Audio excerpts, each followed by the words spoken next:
Hello, we are Group 16 from the course Analysis and Control of Risk. Today we will be talking about the ExxonMobil Torrance refinery explosion. We hope you enjoy. Let us set the scene. On Wednesday, the 18th of February 2015, a refinery in Torrance, California suffered an accidental explosion which resulted in the economic loss of between $2.4 and $6.9 billion, next to harm of health of operators and civilians living around the complex. Authorities stated that 4 workers were slightly injured and that the explosion had shattered windows of nearby buildings. Residents of the nearby area were told to stay inside and to close all the doors and windows. Looking back on the incident now, the incident was caused by many things, but first and foremost, it was neglect for parts and general safety of the reaction process. Therefore, we believe that the safety instructor at this plant should have known the risks that were uncovered later and should have looked for more possible flaws in the system than were done in the end. Now the question remains, what went wrong on that fateful morning in February? Let us dive into it. In this slide, I'll explain the fluid catalyst cracking process. What does cracking mean? Cracking is the separation of a long hydrocarbon chain into smaller hydrocarbon parts. This process is achieved with this schematic representation. I will explain every component. The hydrocarbons enter into the riser here. The riser and the reactor is where the reaction takes place. This is basically the reactor. In the distillation column, the split hydrocarbons get separated. This is achieved with the hydrocarbon compound. It has to make multiple cycles due to the fact that the split hydrocarbons are very hot and they need to be cooled down first. That is achieved by pumping it out several times in the distillation column. The regenerator is where the regeneration process takes place of the catalyst. The used catalyst from the reactor goes via the spent catalyst valve into the regenerator, and after it has been regenerated by combustion with air, it gets put back into the riser via the regenerated catalyst valve. After the combustion with the spent catalyst, the combustion gases get transported into the expander. The expander is basically a chamber where power is generated to power other components in the plant with the property of expanding gas. After that, the gases are put into the ESP. That stands for electrostatic precipitator. This is basically to get rid of any still present catalyst particles that are into the gas. This is separated here. Separation takes place with charged plates in the ESP. This charged plate attract the charged catalyst particles. This might result in some sparks, but that is to be expected in the ESP. What went wrong to cause an explosion? Well, first of all, the setup was put into safe park mode. This is a special mode that reduces the production flow and sets it to close to zero. This had to be done because there were problems in the expander. Catalyst particles were piling up on the plates of the expander, which caused problems. Safe park mode is a special mode that lowers the projection. The spent catalyst valve will be closed, the regenerated catalyst valve will also be closed, and the hydrocarbon flow will be reduced to 2,000 pounds per hour instead of 20,000 pounds per hour. Also, steam will be pumped around in the hydrocarbon input to keep the pressure in the riser reactor and the distillation column. However, there were several problems. First of all, and in the safe park mode, the ESP, expander, and regenerator are shut down.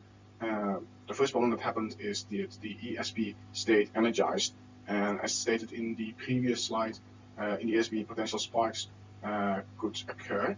Keep that in mind. This will become important later. The catalyst valve failed to seal and maintain a desired level of catalyst in the regenerator. This was due to the fact that there was an eroded valve that happened over the years because of heavy use. So there was a seal error. A leaking heat exchanger in the pump around allowed light hydrocarbons to enter the distillation column with a higher pressure, so that was another problem. And there was a steam leakage from the expander outlet where the workers were working on repairs, and there was also a problem, and the reactor pressure was too low to prevent hydrocarbons from backflowing from the distillation column into the reactor. So as you heard, there were a lot of problems that piled up, and the problem that resulted into the explosion was due to the fact that there were hydrocarbons flowing from the reactor to the regenerator because the valve was not closed or not sealed completely.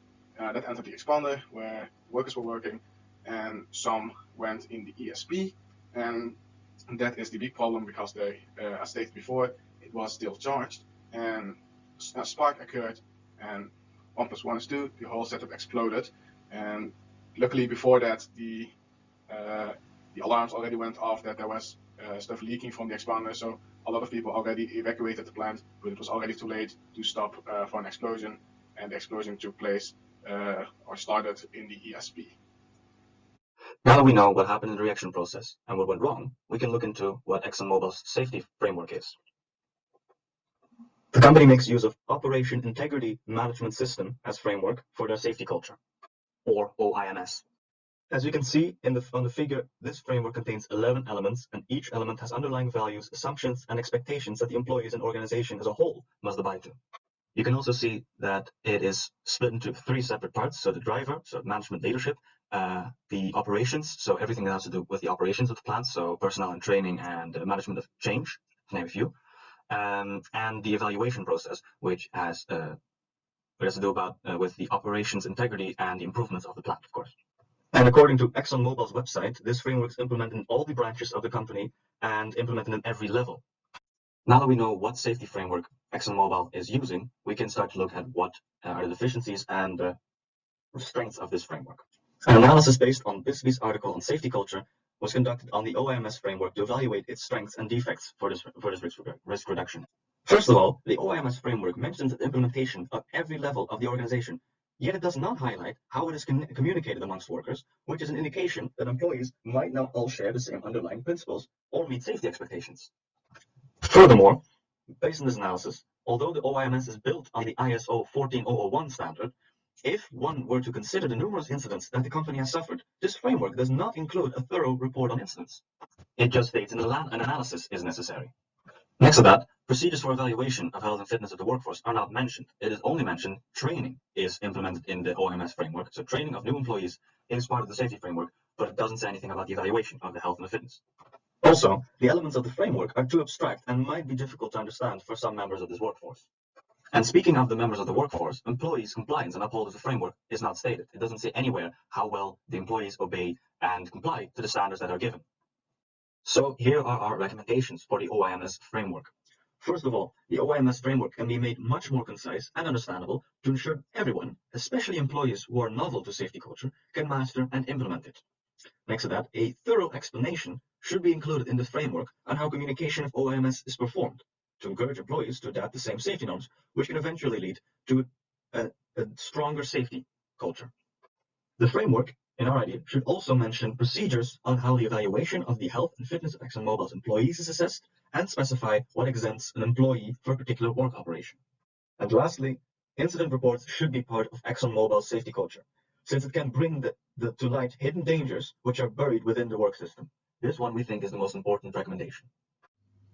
Recommendations. The engineers use 2 variables to monitor the safety of the plant. The first being the spent catalyst valve to create a physical barrier between the reactor and the regenerator. The second variable being the flow rate of the steam feed to the reactor to monitor if a positive pressure difference is created. The main problem with both these variables is that there are indirect variables, however it is more effective to monitor with direct variables. To monitor directly if the physical barrier is working correctly, it is smarter to monitor the catalyst levels in the regenerator than to look if the valve is on the closed position. The valve might indicate that the barrier is closed, even though it is not. To monitor directly if a pressure difference is on the right level, it is better to take a differential pressure measurement than to measure the flow rate. There might be a leak somewhere. This would not influence the flow rate, but it would influence the differential pressure measurement. So, to conclude, we use the IRGC framework that was given to us. The first step is the pre-assessment, or the identification and framing. And here we can see that the risk that was taken during the incident was that either the safety policy was circumvented by the plant operators for gain, or the safety policy was not known and therefore could not be acted upon. The next step is appraisal. The risk that is taken is to not actively and proactively communicate and execute the safety policies. As stated before, the causes of the incidents were technical and organizational. However, technical causes for the incident have their roots in the organization as well. If the safety policy was actively and proactively handled, the technical errors would not be able to snowball into each other and cause an incident as it happened in the Torrance plant. The third step is the characterization and evaluation, or making a judgment about the risk and the need to manage it. In this, we found that with the explosion of the plant being a consequence of the risk that is taken, the damages can be even expressed in their monetary value. In addition, employees were harmed as a consequence of this explosion. Therefore, this risk needs managing. And the fourth and final step in this evaluation plan is management. So deciding on and implementing risk management options and cross-cutting aspects, communicating, engaging with stakeholders considering the context. Here we found that the recommendation is that the safety policies should be followed and executed more actively, as all stakeholders should and could benefit from preventing incidents as the explosion at the Torrance plant. Thank you very much for watching. If you have any questions, feel free to ask us, and until next time, bye.